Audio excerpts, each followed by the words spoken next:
Hi, I'm Cindy Kennedy from Fuss-free Gluten-free, and today I'm going to show you how I make my chicken stock. Now, or bone broth as some people call it. Now this is not your regular chicken stock, this is my supercharged, super gelatinous chicken stock. So this one's got a lot more gelatin in it, which is really good if you're trying to build up your collagen, or if you're trying to heal leaky gut, or that sort of thing. So let's get started. There's basically two phases to it.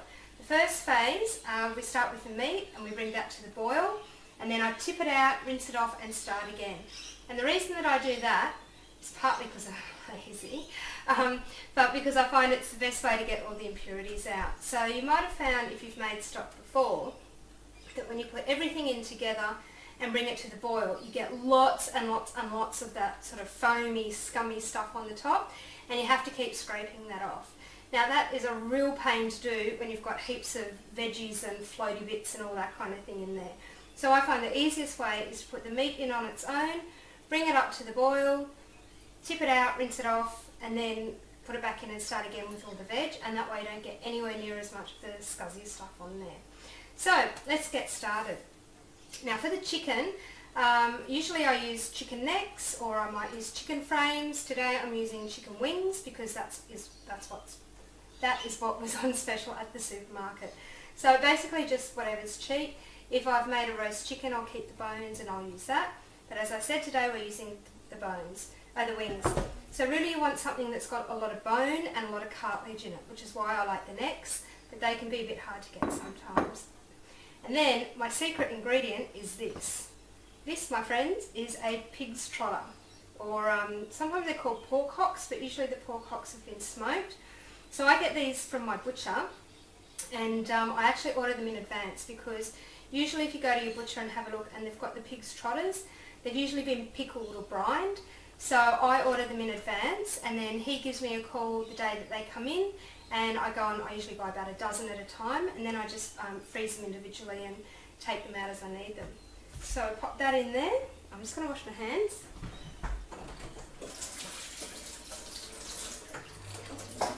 Alright, so the next step now is we've got the chicken wings and we've got the pig's trotter in there, is we're going to put in enough water to completely cover them so that they're fully submerged.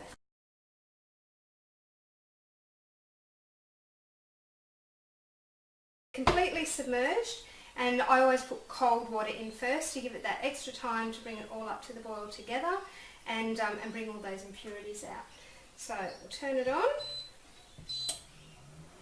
Alright, and now we're going to bring it to the boil. I'll see you in a minute. Okay, so it's come to the boil, and you can see, I'll show you now all the kind of scuzzy stuff that's come to the surface.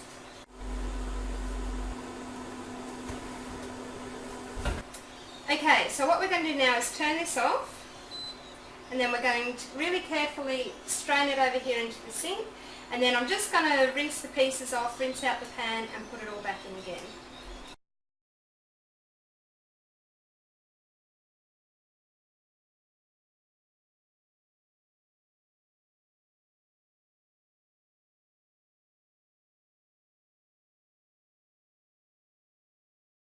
Alright, so I've put all the chicken wings and the pig's trotter back in there, and by doing that you just got rid of all that kind of scuzzy stuff, so you don't have to keep trying to scrape it off once everything else is in. So let's put the veggies in. So I always put in usually one large onion, but these onions were like tiny little itty bitty ones, so I'm just using two.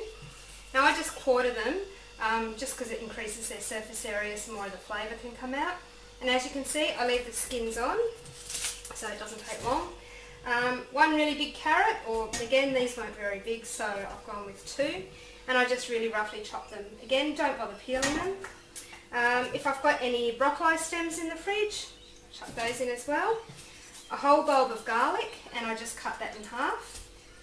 Then I usually add a few slices of fresh turmeric. If I don't have fresh turmeric, then I just put in about half a teaspoon of the dried turmeric. Fresh ginger, I love fresh ginger in my stock. In it goes. Then a couple of dried bay leaves. You can use fresh if you've got fresh, but I don't at the moment, so dried it is. And this is my secret ingredient. This gives a beautiful flavour, and they're just dried shiitake mushrooms. So you can use the whole ones, or you can use dried slices. That's not what they were. So just pop some of those in. And again, there's no real measurements here, just a bit of that, bit of this. If you haven't got anything, like you've run out of bay leaves or you don't have shiitake mushrooms or any turmeric, it doesn't matter, just chuck what you've got in. And then I've just got a bit of salt, some peppercorns, and a bit of dried thyme. So if I've got fresh thyme from the garden, I'll put a few sprigs of that in, but I don't at the moment. So in it goes. And then again, we're going to cover all of this with water, and then we're going to bring it up just to a really, really gentle simmer. You don't want a vigorous boil here, you just want a nice, gentle, slow simmer. So I'll put some water in.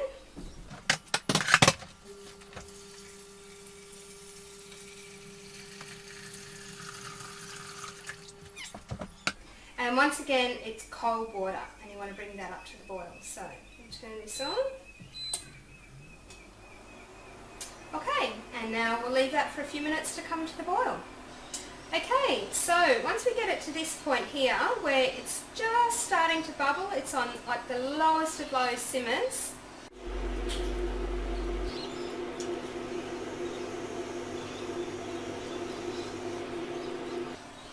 What we're going to do is turn the heat right down, and we just want to keep it at this point. So if it does come to a big rolling boil, it doesn't really matter, but by keeping it at this really, really low simmer, it keeps the stock nice and clear. So if it comes to a big rolling boil, that's what makes it go cloudy. So it doesn't really affect the taste or the goodness or anything like that. It's just completely an aesthetics thing. So if you're in a hurry, by all means, bring it to a big boil and boil it down, but otherwise I usually just let it simmer. So you want to leave it simmering like this for a good couple of hours, so I'm talking like 5 or 6 hours at least. This time of year I usually sit it, because it's winter, you wouldn't know it with the beautiful sunshine we've got today, but this time of year I usually sit it on the fireplace, and I'll leave it there overnight, just on that really, really soft, gentle heat, and then tomorrow morning I'll strain it off. But if you're cooking it on the stove, then yeah, just nice low simmer like this. I'm actually going to turn it down a bit more again. Nice low simmer like this for a good, yeah, probably 4 to 6 hours. You can leave it a bit longer if you really want to enhance the flavour. Just keep an eye on it. Turn it down again, because obviously the longer it cooks, the water will evaporate off and the water level will drop. So just keep topping it up as you need to make sure that the pot doesn't boil dry. And make sure that you always want to have enough water in there that everything's covered. And that's it. So I'm going to leave this for a couple of hours, and then we'll come back and I'll show you what we do next. Okay, so we're back. Now I just let this sit on the fireplace overnight to let it simmer down, and you want to leave it until it gets to the point where it looks like this.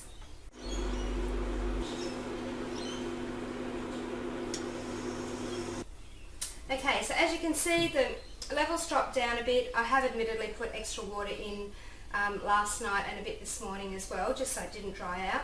But you can see it's now got that lovely sort of rich golden colour to it. So what we do now is we turn it off, and we're going to strain it. So I find the easiest way to do that is with a big jug, because I always make a big mess. But you might find it easier to just do it into a bowl, just whatever works for you. So I use a colander, and I'll just sit it in there like that, and that's not too hot. Obviously use pot holders if your pot's hot. And then just carefully, we're going to strain it in like that. Just watch, because it does splash, and it is really hot. Keep going. Get all those jibbers out. Okay. Alright, so obviously you can let it cool for a little bit. Don't let it go completely cold, because all the fat in it will set and it won't strain properly. What you can do is, if you want to make sure there's no sediment, because you always end up with a bit of sediment in the bottom, if you're worried about that, just strain it through like a finer strainer after you've put it through the colander. So once that's pretty much finished dripping, Just move it to the side. Always put it back over the pot or another bowl because it'll continue to drip. And then just decant it into whatever you want to store it in. So I like these glass jars because they fit in the drawer of the fridge, and because they're not really huge, they're fairly easy for the kids to hold with their smaller hands. So we just pour it in like that. Oh, look at that gorgeous colour. That is flavour and goodness. Yum. Alright, so seriously, how easy is that? There's no reason you can't make a big batch of this every week. So I usually make a pot of it on the weekend, and to be honest, it doesn't last us a week. Now if it's really, you can see this is quite concentrated because it's quite a dark colour. So if you like, you can water it down a little bit when you're using it, and that way it'll go further. What some people like to do is freeze it in ice cube trays, and then you can just pop them out as you need them if you don't use it a lot. But honestly, we'll go through this in a couple of days, so I just put it in containers in the fridge. Now the important thing is let this cool, or at least come down to room temperature before you put it in the fridge. If you put the lids on now, you're going to get lots of condensation because all that steam is still coming out. So I like to just let them come to room temperature. I'll usually just throw a tea towel over the top to stop the flies getting in. Once it's at room temperature, just pop the lids on and stick it in the fridge. And you'll notice too, once it's cold in the fridge, this will set like a jelly, and you'll get like a hard layer on top with the fat. The fat's fine. There's nothing wrong with eating it. I don't, scrape it off and chuck it out. I just mix it in as I'm using it. And you'll actually be able to scoop this out with a spoon because it'll be really, really gelatinous because we put that yummy pig's trotter in there. So that's it. That's how you make chicken stock or bone broth, whatever you want to call it, depending where you come from. Get out there and make some and let me know how you went. I hope you enjoyed it. Bye.